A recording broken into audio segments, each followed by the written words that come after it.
bienvenue sur Sika TV et bienvenue aussi dans le journal de l'économie. C'est un nouveau numéro et c'est un plaisir de vous retrouver.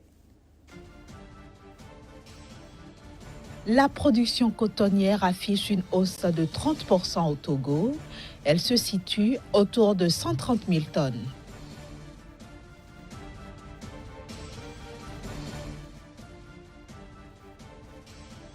Le Nigeria et les États-Unis renforcent leur coopération. C'est à travers la signature d'un protocole d'accord.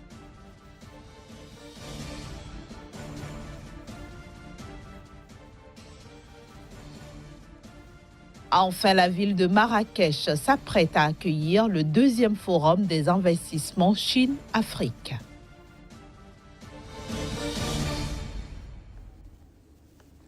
La campagne cotonnière 2017-2018 démarrée au mois de mai dernier au Togo a donné de bons résultats. Selon la nouvelle société cotonnière du Togo, les prévisions de production atteindront cette année environ 130 000 tonnes de coton-graines contre 108 000 tonnes pour la campagne précédente, soit une hausse de 30%. Cette hausse est essentiellement due à la superficie emblavée qui est de 170 000 hectares contre une estimation préalable de 160 000 hectares. On est cependant encore loin de la production annuelle de 220 000 tonnes que visent les autorités togolaises. Il faut préciser que la campagne 2017-2018 de collecte et d'achat du coton a commencé dans le pays. Le prix plancher d'achat est fixé à 240 francs CFA le kilogramme pour le premier choix et à 220 francs CFA pour le deuxième choix. Le coton, qui est la première culture industrielle du Togo, contribue pour 20 à 40% aux recettes d'exportation et jusqu'à 4,3% du PIB du pays. Entre janvier et août 2017, le Cameroun a tiré grand profit des importations britanniques de bois scié. Avec des volumes dépassant les 25 000 mètres cubes, le Cameroun a exporté plus de bois scié vers la Grande-Bretagne au cours des 8 premiers mois de cette année 2017, bien que la Malaisie ou encore le Congo. Les exportations camerounaises vers la Grande-Bretagne se sont donc redressées cette année après un déclin observé au cours des années 2015 et 2016. Je le disais en titre, la commission binationale États-Unis-Nigeria a signé un protocole d'accord à Abuja, au Nigeria donc. Ce contrat englobe plusieurs domaines, dont ceux de l'économie et de la gouvernance. L'ambassadeur des États-Unis au Nigeria et le secrétaire d'État adjoint américain nous en disent un peu plus sur cet accord. Suivons-les. Nous travaillerons avec le Nigeria, sinon nous travaillons déjà avec le Nigeria. Et nous allons étendre notre coopération, car nous pensons que la rapidité de l'évolution du Nigeria déterminera non seulement votre propre avenir, mais aussi le marché de nos propres biens et services à l'avenir. Nous sommes dans une course symbiotique ensemble. Ce n'est pas un parachèvement entre concurrents de différentes équipes, mais nous tirons avec vous dans tous les domaines où votre président, votre gouvernement et votre industrie cherchent à diversifier et élargir la base de votre activité économique. Encore une fois, à la suite de ce que l'ambassadeur Semington a dit, nous sommes ici en tant que gouvernement américain et cherchons à plaider en faveur des entreprises et des investissements américains. Mais en fin de compte, ce sont ces entreprises et ces banques qui ont besoin d'être compétitives et de trouver un marché concurrentiel dans lequel elles peuvent faire des affaires. Notre objectif est donc d'aider le gouvernement nigérian à créer un marché attrayant pour les investisseurs, les entreprises américaines et les autres entreprises. Une délégation de chefs d'entreprise et d'importateurs ivoiriens est actuellement à Alger dans le cadre d'une mission économique. Issue des domaines de la métallurgie, des matériaux de construction, de l'électricité, des équipements industriels, des énergies renouvelables, de l'hydraulique et de l'agriculture, Ces chefs d'entreprise et importateurs ivoiriens sont allés prospecter le marché algérien en vue de favoriser l'exportation de produits algériens vers la Côte d'Ivoire. Leur séjour devrait prendre fin dimanche prochain. Et puis au cours du premier semestre 2017, les échanges commerciaux entre la Chine et le Gabon ont presque doublé pour se situer à 581,2 milliards de francs contre 295 milliards à la même période en 2016. Ce qui fait de la Chine le premier partenaire commercial du Gabon devant la France. Pékin a importé notamment du Gabon des marchandises d'une valeur de 478 milliards de francs, suivi de la France avec des échanges de l'ordre de 253 milliards de francs. La Malaisie vient en troisième position avec 144 milliards, suivi de la Belgique avec 126,3 milliards de francs. Viennent ensuite respectivement Trinidad et Tobago qui a reculé de 2 places, l'Espagne et les Pays-Bas.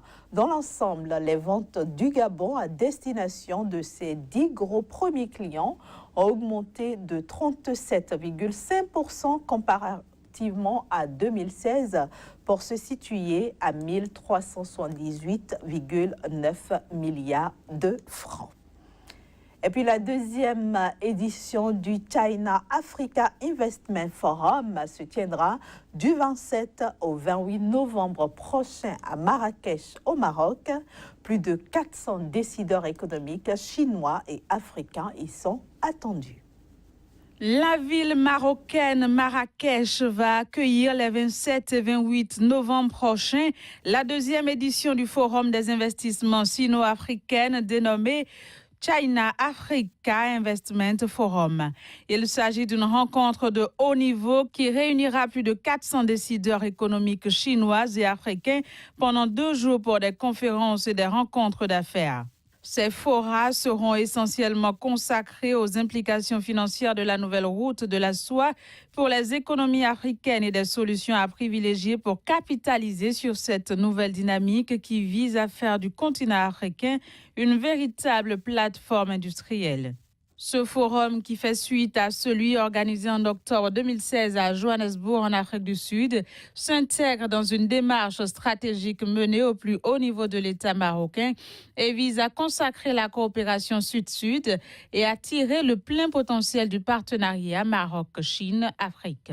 Il intervient à un moment où plus de 10 000 entreprises actives générant 60 milliards de dollars par an de production industrielle sont recensées sur le continent avec à la clé des échanges commerciaux à hauteur de 122 milliards de dollars et des investissements directs non financiers ayant bondi de 31% pour atteindre 2,5 milliards de dollars en 2016, faisant aujourd'hui de la Chine le partenaire commercial le plus important de l'Afrique. Direction maintenant le Burkina Faso pour nous intéresser au budget de l'État exercice 2018, un budget qui affiche un déficit de 423,40 milliards de francs CFA. On en parle dans un court instant avec notre chroniqueur Casimir Pédion. Bienvenue à vous, Casimir Pédion, dans le journal de l'économie. Bonjour Inès. Alors, les prévisions du budget 2018 du Burkina Faso sont-elles réalistes? À quelques exceptions près, le Burkina Faso affiche une très bonne intention budgétaire pour le compte de l'année 2018. Quelques exceptions, je l'ai dit tantôt, parce que le Burkina Faso est en train d'aller à une école forcément qui, si ça marche, pourra faire tache d'huile au niveau de la sous-région. Je veux parler donc de la réduction considérable de l'aide au développement. Je fais allusion donc à ce que nous allons chercher, enfin les pays africains vont chercher de l'autre côté de la Méditerranée au niveau des partenaires techniques et financiers. Le Burkina Faso est donc en train de comprendre aujourd'hui que la mobilisation des recettes est d'abord interne et donc il faut compter sur donc les forces, les pouvoirs publics et aussi les pouvoirs privés au niveau donc du pays pour pouvoir donc faire face à la mobilisation des recettes. Et donc, je le disais, le Burkina Faso a mis l'accent beaucoup plus sur la collecte des recettes au niveau des 3 régies principales du pays, que sont les impôts, la douane et aussi le trésor public. Donc voilà un peu ce qui nous amène ici à douter un peu de cette réforme budgétaire que le Burkina Faso est en train d'introduire dans la loi des finances 2018, ce qui pourra donc afficher une croissance au niveau des recettes internes, des ressources internes, au détriment donc de l'aide au développement au niveau donc du Burkina Faso. Alors, quelles sont les innovations qui ont été introduites dans cette loi de finances 2018?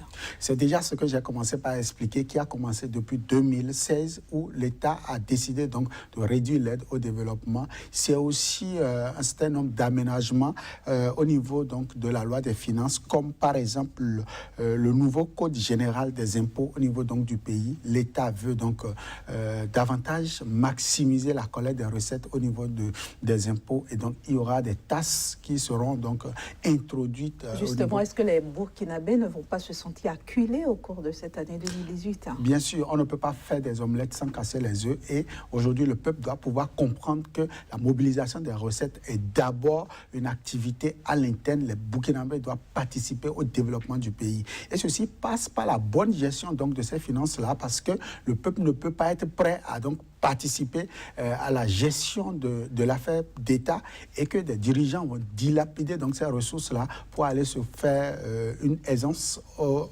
en dehors donc du pays. Donc le Burkina Faso est en train de prendre des résolutions pour lutter donc contre les fossoyeurs de l'économie, et je crois que quand cela se fera, on va ressentir cela, et ça se traduit déjà par les intentions, comme vous l'avez demandé, les innovations pour le compte donc de l'année 2018, où le pays est en train de parler de l'inclusion financière, où à hauteur donc du tiers du budget qui est fixé à 2400, environ 2450 milliards de francs CFA, le Burkina Faso compte donc mobiliser un tiers donc de ce budget pour pouvoir asseoir une politique inclusive donc au niveau de la couche juvénile. Je veux parler des jeunes, des femmes, et aussi des secteurs comme la santé, l'éducation et autres, qui seront impactés davantage au cours de l'année 2018. Est-ce que les prévisions de recouvrement Kazmi Pédio vont être atteintes? Les recouvrements ne seront pas certainement atteints, parce que lorsqu'on fixe un objectif, par exemple, de 918 milliards de francs CFA à la Direction générale des impôts, vous voyez un peu, ça dresse les cheveux sur la tête, et donc la pression fiscale serait un peu de trop, et on se demande si les nouvelles tasses qui seront introduites dans la loi des finances pourront atteindre les objectifs. En tout cas, nous croisons les doigts. Depuis 2016, le Burkina Faso a commencé l'expérience, et à chaque niveau d'évolution, ils essaient de corriger ce qui ne va pas pour davantage adapter donc le nouveau code aux réalités au niveau du pays. De toutes les façons, les Burkinabés sont assez compréhensifs pour mieux cerner la question donc du développement budgétaire au niveau donc du pays. Espérons en tout cas que les opérateurs économiques ne vont pas fuir le pays à cause de la pression fiscale à Kazmi Pédio. C'est notre vœu. Il va falloir comprendre un peu les intentions du gouvernement pour pouvoir l'accompagner dans le développement. Merci beaucoup. On se donne déjà rendez-vous demain dans un nouveau thème sur ce plateau. Toujours avec le même plaisir. Voilà, chers amis téléspectateurs, c'est déjà la fin de ce numéro du Journal de l'économie. Merci à vous de nous avoir reçus chez vous. Restez sur SICAP pour la suite de nos programmes. Et à demain sur ce plateau, à la même heure, pour un nouveau numéro du Journal de l'économie.